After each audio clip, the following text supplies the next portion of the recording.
dimensinya biasanya panjangnya dan tingginya.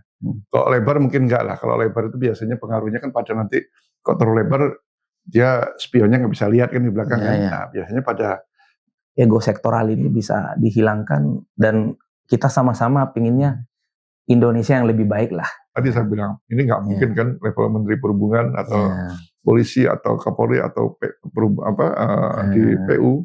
Ya sudah kalau sudah oknum aparat sudah bintang itu harus presiden. Dampak dari odol itu terhadap infrastruktur jalan dan jembatan. Nah, kita kan insinyur sipil, Pak.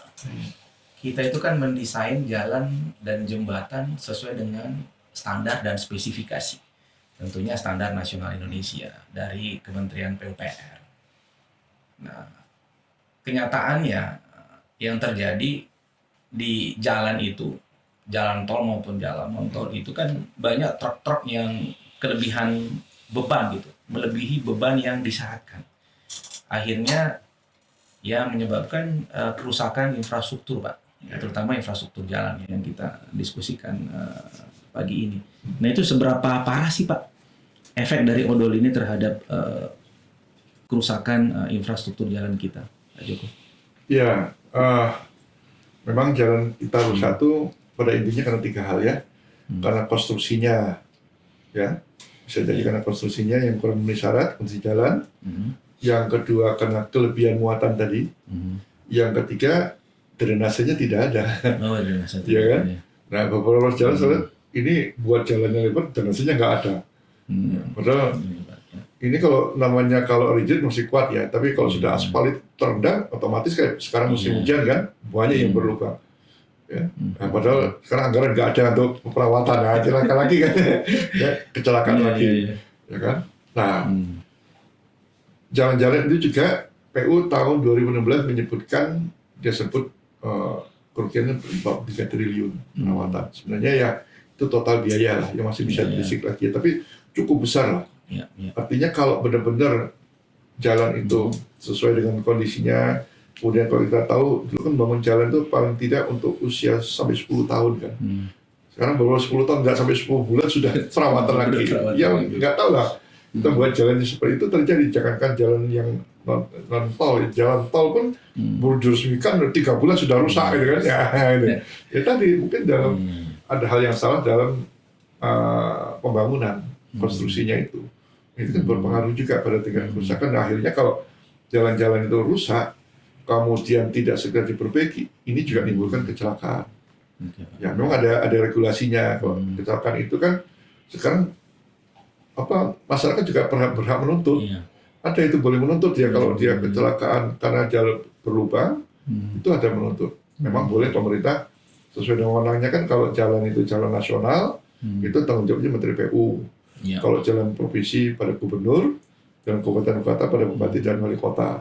Jadi kalau menemukan jalan itu rusak, ya jangan dibiarkan. Jangan dibiarkan, Pak. Jangan sebut ya diberikan tanda-tanda atau rambu ini jalan rusak. Tapi kalau dia sebut tiba-tiba membuat kecelakaan, itu masyarakat bisa nuntut ya sesuai dengan wewenangnya, dan itu pernah terjadi. Nah itu jangan sampai terjadi, bahkan tidak menuntut menuntut pun polisi juga bisa menuntut karena dibolehkan seperti itu. Nah itu harus dihindari lah. Nah jadi kelebihan muatan ini sangat mengganggu pada konstruksi jalan, dan kerusakan itu yang menyebabkan juga pada keselamatan pengguna jalan. Gitu. Oke, Pak, menarik, Pak. Jadi tadi disampaikan dengan adanya odol tadi yang sampai saat ini masih terjadi ya terbuka aja masih terjadi, itu menyebabkan desain jalan kita itu yang kita desain lebih lama jadinya rusaknya lebih cepat gitu. Nah, saya pingin out of the box, Pak, terkait bagaimana proyek-proyek infrastruktur nasional saat ini gitu, terutama yang proyek-proyek yang dibiayai oleh APBN ini. Jadi banyak proyek-proyek APBN yang maupun APBD ya. Kalau kita lihat ya seperti yang Pak Joko sampaikan tadi, sebenarnya umur rencananya sekian tahun tapi sudah rusak duluan gitu. Nah itu kalau APBN. Tapi dibandingkan dengan proyek loan misalnya, Pak Joko, biasanya itu eh, kualitas infrastrukturnya lebih baik gitu. Berbeda ya. Misalnya, iya, loan-nya dari World Bank, dari Asian Development Bank, atau dari International Financing Institution lainnya. Mereka itu lebih lama, Pak. Ininya infrastrukturnya lebih awet gitu. Ya. Itu kenapa, Pak? Bisa seperti itu? Ini out of the box, Pak. Ya, kita kemarin 10 tahun itu kan banyak proyek PSN. Ternyata PSN itu yang penyebab kerusakan juga. Dump truck ya. Dump truck itu kan sebenarnya awal mulanya kan digunakan di lokasi tertentu yang tertutup, boleh muatan lebih, nggak apa-apa kan? Iya. Tapi ternyata dia masuk ke jalan umum. Jadi ada proyek-proyek yang pinjaman itu mereka ketat. Ya, antara pengawas sama kontraktor tidak boleh saling bersentuhan. Artinya mereka ketemu tuh ini ada aturan mereka. Jadi ketemu tuh pada serapat. Makan bersama juga nggak boleh kok. Apalagi membayari konsultan, membayar makan konsultan yang pengawas itu nggak boleh. Sampai seperti itu. Dan saya pernah ditunjukkan di ruas jalan ini di Jawa Tengah. Alhamdulillah jauh berbeda kualitasnya. Nah itu bisa nggak di jalan-jalan kita APBN seperti itu, gitu. Nah ini tidak terlepas juga kita orang teknik paham lah itu kan.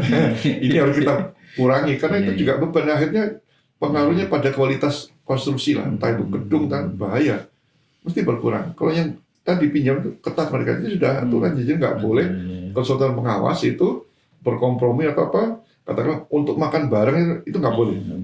Itu etikanya seperti itu dan hasilnya juga luar biasa. Bisa nggak untuk diterapkan di jalan-jalan kita? Nah ini yang jalan-jalan APBN apalagi APBD kan banyak kasus di daerah kan APBD itu kan yang membawa kepala daerahnya kena ya itu tadi kita harus tidak bisa jangan sampai kita tuh sudah anggaran kita terbatas janganlah terlalu banyak yang di luar itu yang dinikmati orang yang tidak bertanggung jawab. Akhirnya kan ujung-ujungnya juga kualitas jalan kita tidak sesuai dengan umur rencana, kemudian dia rusak juga perawatannya makin tambah, membebani juga entah itu APBN maupun APBD gitu. Ya ujungnya korupsi lah gitu ya, ini kita harus hindari gitu. Nah, padahal kontraktornya adalah kontraktor yang sama, Pak. Misal kontraktor A ngerjakan proyek APBN, APBD. Dia juga mengerjakan proyek loan. Kenapa di proyek loan kualitasnya lebih bagus? Di proyek APBN, APBD nggak lebih bagus, Pak. Nah itu, Pak. Padahal insinyurnya sama, Pak. Saya pernah jadi pengawas. Pengawas bangun jalan. Jadi praktiknya itu namanya kontraktor itu di Indonesia itu sudah umum ikut merawat konsultan pengawas. Ya, silakan. Kalau konsultan pengawas itu sudah dirawat oleh kontraktor, itu yang terjadi. Ini nggak boleh. Karena tadi konsultan pengawas kan dia punya kontrak pekerjaan sendiri terpisahkan dengan kontraktor pengerjaan. Nah ini kan dia terbebani juga. Akhirnya pembayaran terhadap tenaga pengawasnya berkurang. Dibebani kontraktor itu yang terjadi di proyek Indonesia. Padahal benar lebih cerita kontraktor yang ngerjakan proyek luar negeri kok bagus tiba-tiba ke APBN kan seperti ini. Karena praktek itu masih berjalan.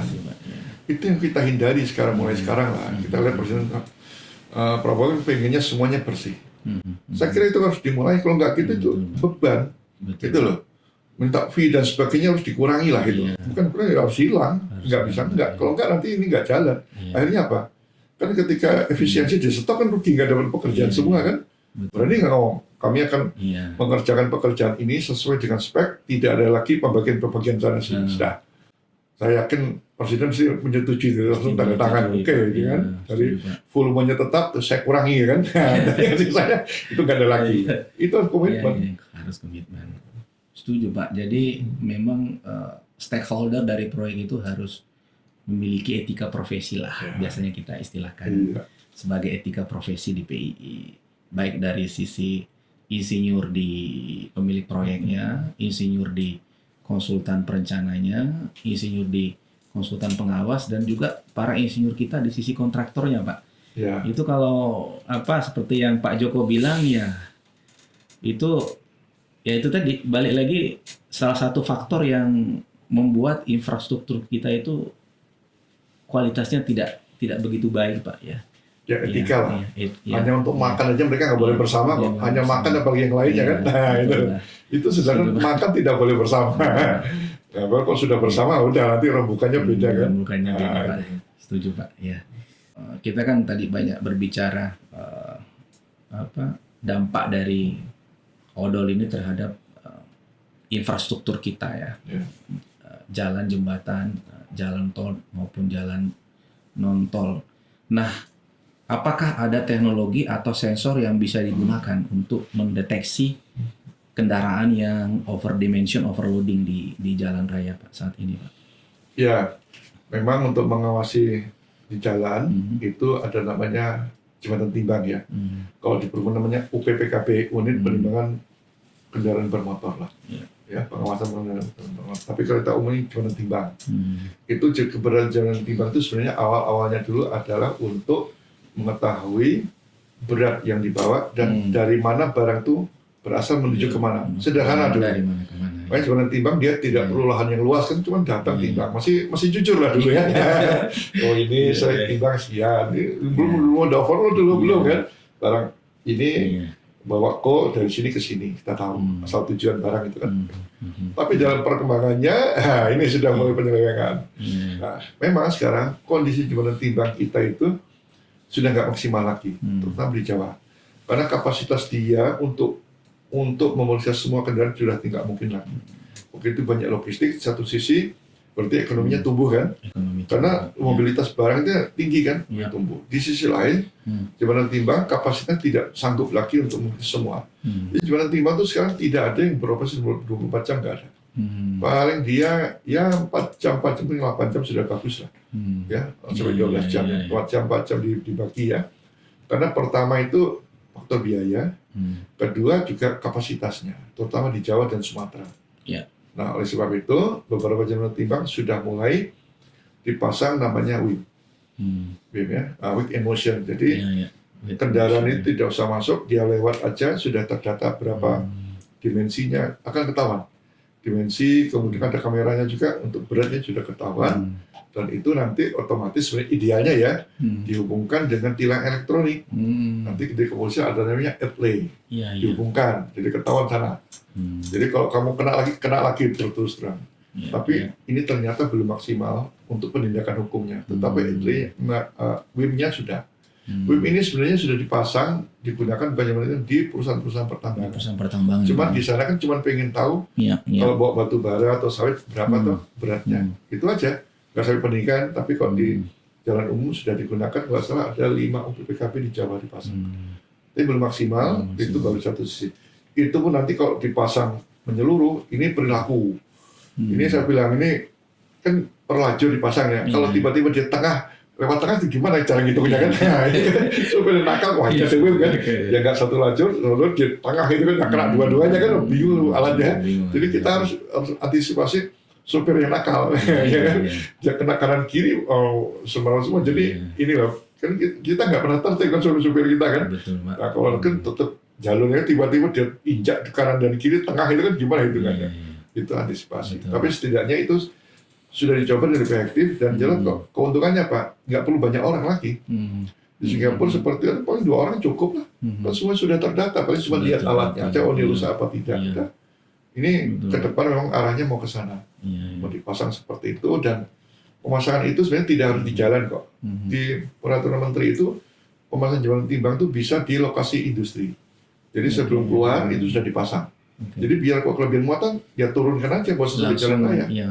Atau ke pelabuhan. Nah mau sebelum masuk kapal kan, sekarang banyak adegan-adegan lucu kan, masuk kapal dia tiba-tiba ngangkat gitu kan, ramdornya pecah dan sebagainya, itu ganggu juga. Nah itu bisa dipasang di pelabuhan. Makanya Kementerian Perhubungan ini antar Direktur Jenderal mereka harus kompak dulu. Tadi saya bilang ada jenis kereta api kan, nah pindahkan ke kereta api. Kalau laut ya ke pelabuhan tadi dipasang. Nah tapi kalau masalah industri kerjasamanya tentunya dengan Kementerian Perindustrian, karena pasang industri kan di bawah industri. Peraturan menterinya sudah ada itu, sudah. Cuma dalam hal pelaksanaan ini, ya kan? Nah itu harus, ya makanya perlu pemberesan lah ini. Kalau nggak lama-lama nih, tiap 2 tahun mundur lama-lama 2045 saya bilang kan.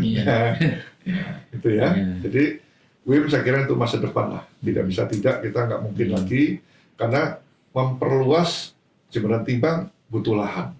Lahan di Jawa juga sudah mahal. Karena kini jembatan timbang itu sudah ini sudah kawasan pemukiman, sudah susah.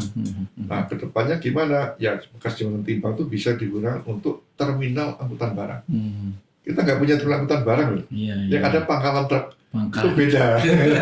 Jadi di Undang-Undang Lalu Lintas tuh pemerintah wajib bangun terminal angkutan. Kita nggak punya di jalan itu tidak ada satupun terminal angkutan barang. Pangkalan truk itu ada oleh swasta, ada oleh Pemda. Tapi nggak maksimal. Artinya pangkalan truk itu terminal itu yang tempatnya nyaman, supirnya bisa istirahat dengan nyaman, gitu loh. Jadi nggak kesan pangkalan masih kesannya negatif kan? Nah itu dirubah, ini belum dijalankan. Jadi masih banyak hal lain yang menunjang untuk keselamatan harus diberikan. Tapi kalau ini memang sudah memang itu sudah perencanaan yang akan datang beberapa harus dipasang seperti itu tadi ya. Kalau Sumatera masih luas kan, kalau di Jawa kan terbatas itu kan. Betul. Setuju Pak Joko. Ini hal yang menarik nih dalam gambaran yang lebih besar. Memang kita mesti membuat regulasi yang istilahnya bisa mengintegrasikan ya kepentingan berbagai pihak tadi, Kementerian Perindustrian, Perhubungan, dan PUPR. Dan kita melihat 10 tahun terakhir bagaimana infrastruktur jalan itu digenjot Pak, dibangun. Bagaimana supaya jalan ini bisa sampai kepada kawasan industri Pak, supaya kawasan industri itu bisa hidup gitu, bisa istilahnya tingkat keekonomiannya terpenuhi dari sisi tenan-tenan di kawasan industri itu atau industrial developernya sendiri maupun nanti jalan-jalannya tadi bisa lebih hidup Pak. Karena banyak truk-truk ya armada yang berasal dari kawasan industri tadi. Nah, tinggal bagaimana tadi implementasi teknologinya Pak Joko, seperti yang Bapak bilang ada weight in motion tadi. Kapan ini bisa betul-betul diimplementasikan? Jangan tunggu sampai Indonesia Emas 2045 Pak. Kelamaan ya. Kelamaan. Tapi ini menarik. Ternyata PBPN itu membuat kawasan industri itu tidak terkoneksi dengan jaringan jalan. Masih banyak Pak. Banyak. Jadi dia buat kawasannya luas murah kan. Tapi jaringan jalan kabupaten, jalan kota. Mestinya kan kawasan industri itu dia tidak jauh dari jalan nasional. Ini terjadi di Semarang banyak. Itu kan ada kawasan industri BSP itu jauh. Yang terjadi sering kecelakaan karena dia lewat jalan kota. Jalan kota sepanjang jalan itu banyak pemukiman dan geometrinya naik turun. Nah, celaka lagi kan? Nah itu tadi di kabupaten lain juga gitu. Ini kawasan industri. Ternyata dia cari lahan yang murah karena kabupaten ya pengennya murah. Oke, jaringan jalannya nggak koneksi sama jalan nasional. Itu problem lagi Pak. Nah ini jadi sebenarnya ya saya nggak tahu siapa yang memberikan rekomendasi itu ya. Dilihat itu tidak jauh dari jalan nasional, dekat ya, atau mungkin oke lah dia jauh tapi dia menggunakan jalur kereta lah, nggak apa-apa kan, dia dengan kereta. Tapi kalau hanya menggunakan hanya jalan kabupaten itu bahaya. Betul, Pak. Itu masih ditemukan karena tiap daerah kan pengen punya kawasan industri, tapi dia lupa jaringan jalan yang di dekat itu apa. Nah ini kan yang membuat visibility tadinya kan insinyur Pak. Insinyur nggak mempertimbangkan accessibility-nya tadi. Nah, itu tadi kan pemerintahan Pemda itu kan dia nggak melihat lupa bahwa itu keterhubungan dengan jaringan jalan itu penting. Harus jalan nasional kan sudah standar, jalan nasional itu sudah standar kan. Di kawasan industri tidak begitu jauh dari situ. Nah, tapi rata-rata kawasan industri yang dekat jalan nasional lahannya biasanya sudah mahal. Nah, nggak apa-apa, tapi kan resiko buat masyarakat dari keselamatan dari kecelakaan di jalan lebih minim gitu loh.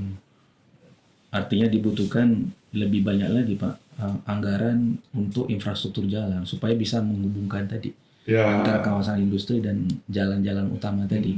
Makanya beberapa kawasan industri harus dievaluasi keberadaannya, jaringannya apa.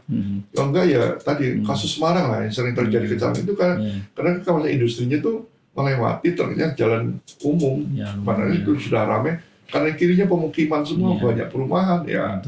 Ditambah geometri jalan tidak sesuai jalan Silayur lah, gitu kan. Ternyata setelah saya coba tarik dalam juga sama. Ya kebetulan tidak, geometrinya masih datar, tapi itu juga problem. Makanya daerah-daerah kawasan industri yang dibangun di kabupaten-kabupaten tolong perlu dievaluasi. Perlu dievaluasi lagi Pak ya. Keterkaitan keterhubungan dengan jalan nasional seberapa jauh, jangan jauh-jauh ya, itu bahaya. Atau dia mungkin buat jalan sendiri menuju akses ke jalan nasional. Betul Pak, betul. Kadang kita mendapatkan kawasan industri dia dekat dengan laut Pak, tapi jauh dari jalan tol misalnya, Ya. atau jauh dari jalan nasional, atau di sana ada infrastruktur listrik misalnya, listriknya dekat, makanya bangun kawasan industrinya di situ. Di situ ada water resources, ada air gitu, sehingga udah disepakati di sini aja kawasan industrinya. Tapi ya memang banyak juga kita dapatkan, terutama di luar Jawa Pak. Nah itu jauh dari infrastruktur jalan nasional. Ini jadi bahan masukan lah ya bagi siapapun yang ikut atau mendengar podcast ini, ya mempertimbangkan segala aspek tadi di dalam pengembangan kawasan industri tadi Pak. Atau mungkin bisa juga jaringan jalan sudah dibangun, KEK-nya nggak tumbuh. KEK-nya nggak tumbuh. Ada tuh terjadi. Ada juga ya. Itu kasus Jasa Marga itu. Iya. Tol Manado Bitung. Itu kan ada KEK Likupang, itu nggak jalan, akhirnya tolnya tuh sepi. Jadi sekarang mereka memastikan dulu, jadi nggak KEK-nya. KEK jadi baru bangun, kalau nggak jadi jangan, kasihan. Sudah dibangun jalan tol bagus-bagus, yang lain nggak, yang menggunakan sedikit. Saya berapa kali juga sepi sekali ini kan. Ya perusahaannya BUJT-nya kan, Badan Usaha Jalan Tolnya kan rugi. Betul Pak. Gitu. Betul, Pak. Jadi ini harus bareng lah, ada kesinambungan, pokoknya bareng memikirkan. Contohnya yang agak bagus di Jawa Tengah, ada jalan tol dari Batang, itu kan dulu hutan-hutan kan, sekarang jadi kawasan industri. Udah luar biasa jadi Pak ya. membuat aksesnya tinggal buat aja dia sedikit aja gerbang tol, udah masuk, dia langsung masuk ke jalan tol. Gitu. Soalnya juga di sana kalau dia ekspor dekat dengan pelabuhan, ya dia buat pelabuhan sendiri juga, jadi agak mengenai itu. Nah itu yang ideal. Ya. Sip Pak, menarik Pak diskusinya ya. Rasa teman-teman insinyur sipil dan teman-teman yang ikutlah di sesi podcast ini, ya, insinyur maupun yang non insinyur, ya, terkait definisi dari odol itu dan dampaknya terhadap infrastruktur. Kita membahas lebih banyak tentang teknologi yang bisa digunakan untuk melakukan pengawasan atau memonitor overdimension dan overloading pada jalan-jalan nasional yang ada saat ini, ya, terutama di jalan-jalan tol yang kita miliki saat ini.